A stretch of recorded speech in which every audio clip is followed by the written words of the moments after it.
We'll go from the smallest coincidences to the bigger ones. The taxi that keeps on giving. July 1974, Hamilton, Bermuda. 17-year-old Neville was driving his moped, which is a two-wheeler with better leg resting area. This is when he was run over by a taxi driver with one passenger. 1 year later, July 1975, Erskine was driving the same moped when he was ran over by the same taxi, driven by the same driver with the same passenger on the same street while at the same age. Bro, who gave this guy's license back after he drove over the first guy? Bro really said double or nothing. Pose prediction. July 5th, 1884. Tom Dudley was the captain of the Mignonte. Okay, I'm not saying that again. A 52-feet boat. Now, just like my sleeping friend who I prankfully dragged into the water, this boat was meant to stay close to the shore and not go in the ocean. I'm sorry, bro. But just like with my story, this story also had an Australian man who had bought it and asked Captain Dudley to deliver it to him. One small problem with that, the boat was in, I don't know, England? Bro wanted it delivered 15,000 miles, but Dudley, being a dud, agreed. And so the captain and 3 others set sail. Edwin, Edmund, and Richard. Remember this last guy? Well, they made it to South Africa when a wave flooded the boat. The 4 men did make it to a lifeboat, but with only 2 cans of turnip. Yummy. They rationed it, caught a sea turtle, ate the sea turtle, fended off a shark, avoided drinking seawater, drank their urine, and also drank the seawater, became extremely ill, so a normal Tuesday for me. Then they eventually decided to unalive Richards. Remember him? But after they unalive him, they won't just eat his meat, but also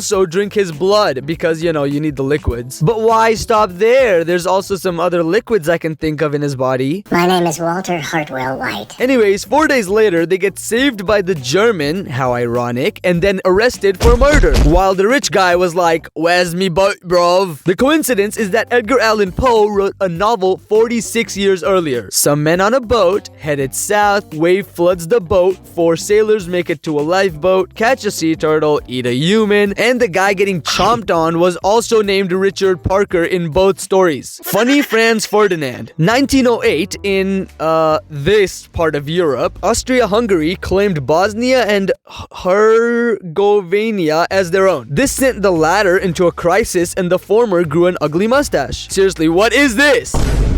And so a group of cool, callow kids, no, seriously, they were around 20 years old, called the Black Hand, decided to take matters into their own black hands. Just as Austria-Hungary had done with Bosnia and that country. Okay, but what's going on with these double names? Like, imagine if you couldn't decide between 2 names and so you chose both.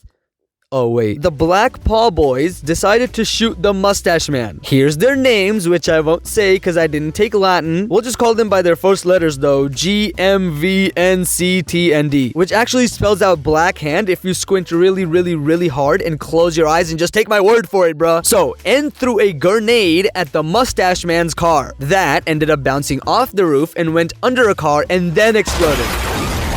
N saw this and said, "Ain't no way, bro," and then ate his cyanide to unalive so he wouldn't get tortured. But to really finish off the job, bro jumped in a river to also drown. But just like Richard's ribcage from the last story, the cyanide was expired and the river was shallow. I'm saying Richard's ribcage was shallow because he was malnourished. Anyways, N was caught, T, C, and V didn't throw their grenades, D was just the organizer, he didn't do anything, and M didn't act because police was nearby. Seeing all this, G said, "I'm out, gang." And so he left and went to a cafe to see if he could snag a cup of joe. Anyways, after a while, bro decided to go home to his annexed country where, surprise, surprise, the Mustache Man was right there.